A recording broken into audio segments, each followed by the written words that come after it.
स्वागत आहे नंदादीप लाईफस्टाईलमध्ये। आज आम्ही निघालेलो आहोत माझ्या माहेरी जाण्यासाठी। तर घरून निघतानाच मी काही ब्लॉगची सुरुवात केली नव्हती, कारण आज आमचं ठरलेलंच नव्हतं की आजच जायचं आहे म्हणून। अचानकच तयारी केली आणि निघालो, त्यामुळे ब्लॉगची सुरुवात करायला वेळच भेटला नाही। आता इथे आम्ही संभाजीनगर स्टेशनला उतरलो आणि रिक्षाने घरी जाण्यासाठी निघालेलो आहोत। तर हा ब्लॉग आहे दिवाळीनंतरचा। दिवाळीनंतर म्हणजे भाऊबीजसाठी मी गेलेच नव्हते, खूप उशिरा गेले भाऊबीजसाठी, आणि त्यातल्या त्यात हा ब्लॉगही मी उशिराच अपलोड करत आहे, कारण की माझी तब्येत बरी नव्हती। आणि भाऊबीजला मी लवकर गेले नाही, कारण की आमच्या घरी दीदी आलेली होती आणि तिची तब्येत बरी नव्हती, त्यामुळे ती 8-10 दिवस राहिली। त्यामुळे मला माहेरी जायला वेळच भेटला नाही, त्यामुळे मी माहेरी थोडीशी उशिराच गेले। आणि त्यातल्या त्यात तिकडनं आल्यानंतर आजारी पडले, त्यामुळे ब्लॉग अपलोड करायलाही अजूनच उशीर झाला। दिवाळीचे सर्वांचे ब्लॉग अपलोड झालेले आहेत, माझा ब्लॉग थोडासा उशिराच येत आहे। इथे आम्ही केळी आणि करदोडी घेत आहोत, कारण घरी जाऊन परत येण्यापेक्षा म्हटलं जाता जाताच आपण केळी आणि करदोडी घेऊ, आणि भाऊ आणि सगळेजण असतील घरी लगेचच ओवाळताही येईल। सगळ्यांची ओवाळणी झालेली आहे, माझीच बाकी आहे, त्यामुळे म्हटलं पहिलेच उशीर झालेला आहे, आता जाता जाताच आपण हे सगळं साहित्य घेऊ। आणि हे करदोडे तर माझा भाऊ म्हणतो आणूच नको, कारण भाऊबीजच्या दिवशी माझी बहीण येते, ती ओवाळते सर्वांना आणि करदोडे घेऊन येते। आणि त्यातले त्यात हे करदोडे कोणी बांधतं कोणी बांधत नाही, तरीसुद्धा ओवाळण्यासाठी करदोडे लागतात म्हणून घ्यावेच लागतात।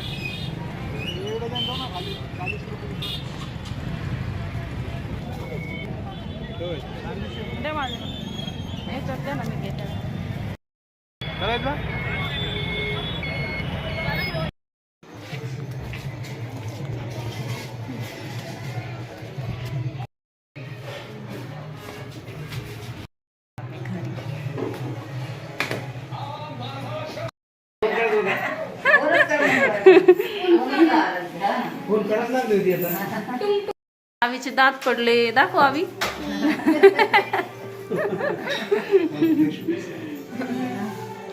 हात पाय धुतो।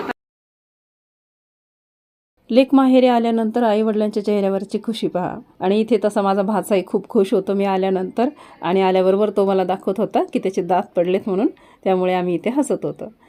त्यानंतर इथे आमची ओवाळणी चालू आहे। तर ओवाळणीसाठी बसलेले आहेत माझे वडील, माझा भाऊ, माझा मुलगा आणि माझा भाचा।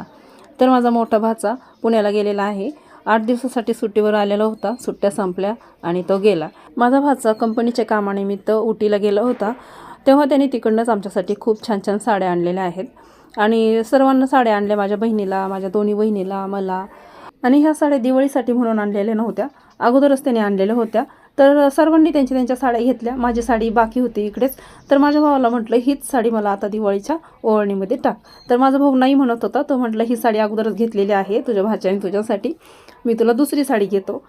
तर मी म्हटलं नको, साडी नको आणि पैसे नको। तरीसुद्धा दुसऱ्या दिवशी निघताना मला त्यांनी पैसे दिले आणि साडी घेणे इतके पैसे दिलेले आहेत। माझा भाऊ म्हटला तुला साडी नसेल घ्यायची तर या साडीवर तुला बांगड्या, ब्लाऊज पीस जे काही घ्यायचं असेल तर घे, त्यामुळे त्यांनी मला पैसे दिले।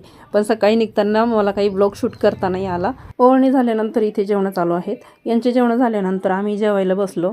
आम्ही जेवताना पण मी शूटिंग केली होती, पण काही क्लिपा माझ्याकडून डिलीट झाल्या का शूटच नाही झाल्या मला काही कळालंच नाही, आणि भरपूर शूटिंग केलेली होती। दीदी आल्यापासून आमच्या मोबाईलमध्ये भरपूर स्टोरेज झालेला होता, त्यामुळे कोणत्या क्लिपा डिलीट झाल्या, कोणत्या शूट झाल्या का नाही झाल्या हे आम्हाला कळालंच नाही। आणि काही क्लिपा माझ्या मुलाच्या मोबाईलमध्ये शूट केलेल्या होत्या, काही माझ्या भाचीच्या, अशा सर्वांकडून त्या क्लिपा घेत मी आज हा ब्लॉग एडिट केलेला आहे। आता मी फोटो दाखवलेले आहेत, तर ते साडी आम्ही पाहत होतो। तर माझ्या आई म्हणे बघ तुला साडी येते का भरपूर, कारण की मला हाईटला जास्त साड्या मोठ्या लागतात। तर ती साडी खूप छान लांब रुंद आहे आणि मला खूप आवडली। त्यानंतर इथे आम्ही फोटो काढत आहोत। माझ्या मुलाला नवीन फोन घेतला होता, तो आमच्याकडे दिवाळीच्या सुट्टीत आला तेव्हाच, पण तेव्हाही मला काही ब्लॉग शूट करता नाही आला, त्याला पण कॉलेजला जाण्याची घाई होती आणि फोन संध्याकाळच्या वेळेला घेतला होता, त्यामुळे तो फोन मला काही दाखवता नाही आला। आणि इथे आम्ही दुसऱ्या दिवशी निघालो तेव्हा माझी आई आणि वहिनीसोबत काढलेला फोटो आहे, तेव्हाही मी ब्लॉग शूट केला नाही, कारण की आमचं ठरलेलंच नव्हतं की अचानक जायचं आहे। मिस्टरांना काही काम निघालं अचानक, त्यामुळे आम्ही अचानक निघालो। घरून निघताना एवढी घाई गडबड केली, आणि इथे स्टेशनवर आल्यानंतर आम्ही अर्धा तास बसलो गाडीची वाट पाहत। घरून निघताना आम्ही गाडीचा टाईम बघितला होता, गाडी कुठपर्यंत आली, तर गाडी तेव्हा बदनापूरपर्यंत आलेली होती, तरीही आम्ही इथे येऊन अर्धा तास बसलेलोच होतो।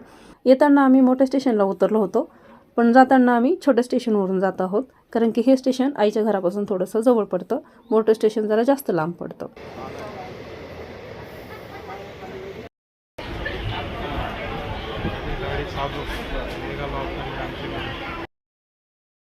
यावेळेस तर माझ्या बहिणीची आणि माझी भेट झाली नाही. तिला वाटलं मी 2 दिवस राहील, त्यामुळे ती आणि तिची मुलगी येणार होती मला भेटायला. तिची मुलगी 15 दिवस राहिली. ती शिक्षिका आहे. शाळेच्या सुट्ट्या संपल्या म्हणून ती सासरी गेली. ती मला म्हटली होती, मावशी 2 दिवस थांब, मी परत येते तुला भेटायला. आईने लाडू आणि चिवडा दिलेला होता, तेच आम्ही इथे गाडीमध्ये खात आहोत.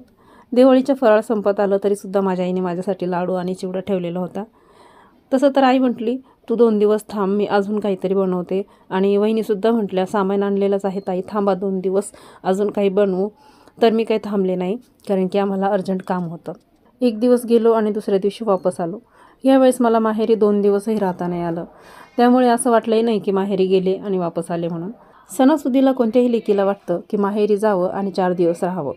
तेवढेच आपल्याला 4 दिवस विसावा मिळतो. नाहीतरी आपले रोजचे कामं असतातच, ते काही चुकत नाहीत. पण काय करणार, काही जबाबदाऱ्याही असतात आणि त्या पार पाडाव्याच लागतात.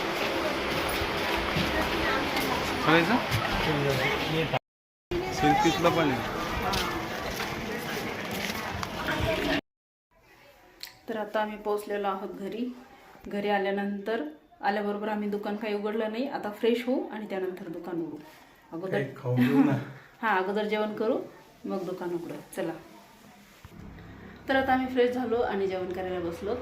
आईने डबा पाठवला होता, तर ते जेवण आहे. आणि गाडीमध्ये काही आम्ही लाडू चिवडा थोडंसं खाल्लं, त्यामुळे काही एवढी भूक लागली नव्हती. तर आता जेवायला बसलो. तर आजच्या ब्लॉगमध्ये इथेच थांबूया. ब्लॉग आवडला असेल तर लाईक करा, चॅनलला सबस्क्राईब करा आणि बेल आयकॉन दाबायला विसरू नका. पुन्हा भेटूया अशाच एका नवीन ब्लॉगसोबत नंदादीप लाईफस्टाईलमध्ये. तोपर्यंत बाय.